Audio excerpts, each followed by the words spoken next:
These feel so fucking nice. This is what I'm talking about. When you go to a store and you're trying a brand new shoe from a brand that you never experienced before, this is the feeling that you should get from them. They're ugly, but they're comfortable.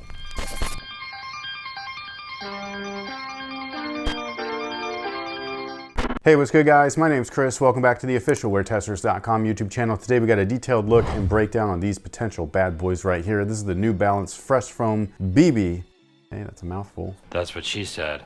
That's my joke. Damn it, Dwight. This is New Balance's brand new model for their basketball line, and their basketball line is very small, so having a brand new model in the mix I think is a great thing, especially when they feel this good fresh out the box. It's because they're fresh foam. Have they done fresh foam on their basketball yet? I don't think that they have. It's all been And running. and casual is when I got my first experience in it. Oh, right, we have Remember those, that? yeah. They did like the 574 fresh foams. Those are very comfortable. This is probably not what I was expecting. I was expecting some like kind of like Fuel Cell Plus or something, I don't know. But this is still very, very good feeling, so I'm excited about these. And with that, the Outsole has a case of the Pentabox, man.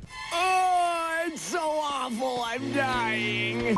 Look at that. It looks amazing. It also feels and sounds amazing too. So if you take these onto a clean wood floor, you're probably going to be impressed. But basically we've got a ton of radial style traction. It's obviously not full circles or full radial traction. I think they called this like a hexagonal radial or a circle or something. I don't even know what that means, but it doesn't even matter. It feels good. And it's pretty thick for a rubber outsole, especially by today's standards. So while I don't think that these will last too long outdoors, if outdoors is your primary source of playing, then these might be a viable option, especially when compared to something like a Nike or a Jordan, where their soles are like really, really thin. Something that I thought was really interesting though is that you can actually see all these little cutouts throughout all of the outsole and everything, at least in the forefoot section. And that stuff is exposing the fresh foam midsole. It's not supposed to be just for exposing it. It's actually for flexibility. So it allows the rubber to kind of like really move and everything like that, which is a good thing since the rubber is a little bit on the thicker side. So it's not going to feel as clunky as maybe it would have had it just been a full-on thick rubber outsole. And then when you move on up to the midsole is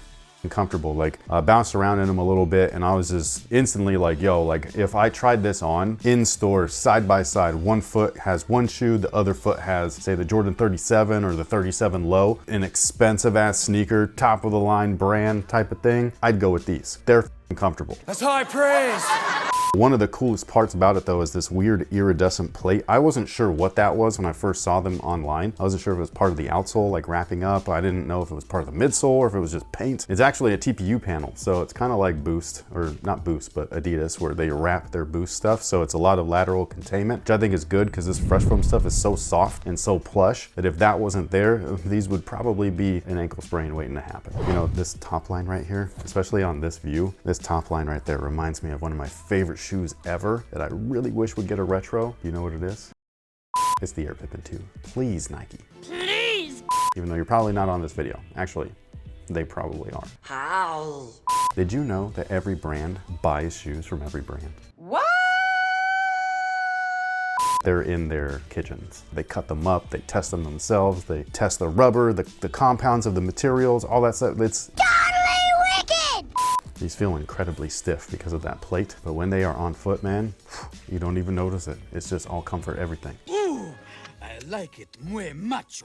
Now the upper and the looks actually remind me a lot. You can't tell from this colorway, but they remind me a lot of their 990 stuff. The toe down, it just looks like a fuse and textile version of a 990 sneaker, where instead of all the overlays, they've got fuse overlays instead of material overlays. To me, I think that it looks like that. I don't know if that was what they were going for, but as far as like that New Balance kind of feel, I think that this is it. I think this colorway sucks.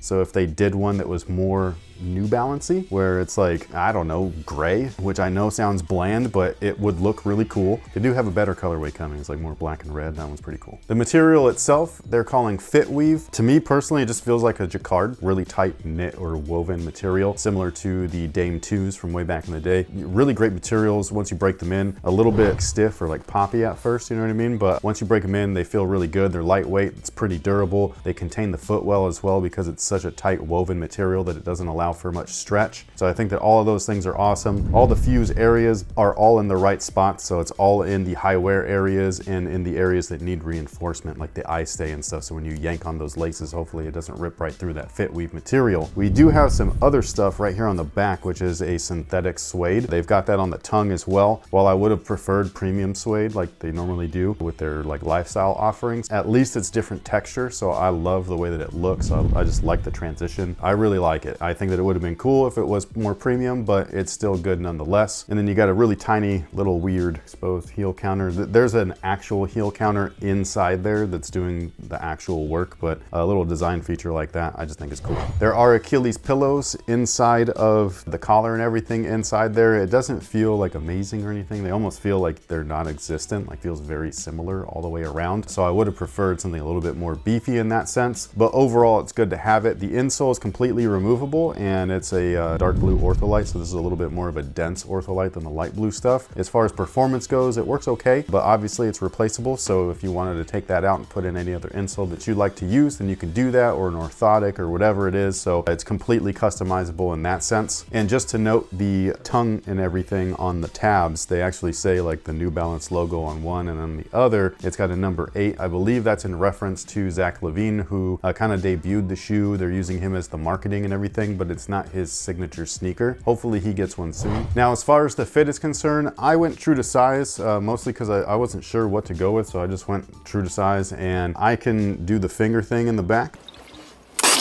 So like if you guys have watched the channel for any length of time, one of the best ways, in my opinion, to make sure that your shoes are fitting properly is go into a store, try them on. Obviously use a Brannock device first if you don't know your actual shoe size, but like you can like measure your foot, try that shoe on and everything. And then once you're laced up, if you can put your foot all the way to the front, so like put your toes at the toe, and then if you can stick one finger comfortably between your heel and the back of the shoe, then that's a good solid fit. If you can fit a second finger back there, that means that they're a little too loose. So you got that like what they consider proper fit, which is a thumb's width of space. To me, like I had these 2 fingers comfortably in there. I don't like that fit. That means that when I'm laced up and locked in, if I'm going to stop real quick, my foot's gonna slide and I'm gonna jam my toes and all that stuff. So I don't like that. I like a more secure fit. So for most people, if you want a normal or average style fit, go true to size. However, if you want a 1-to-1 fit, you want like that perfect custom style fit, go down half a size, you should be good to go. But with all of that being said, this feels like it could be one of the better basketball shoes of the year.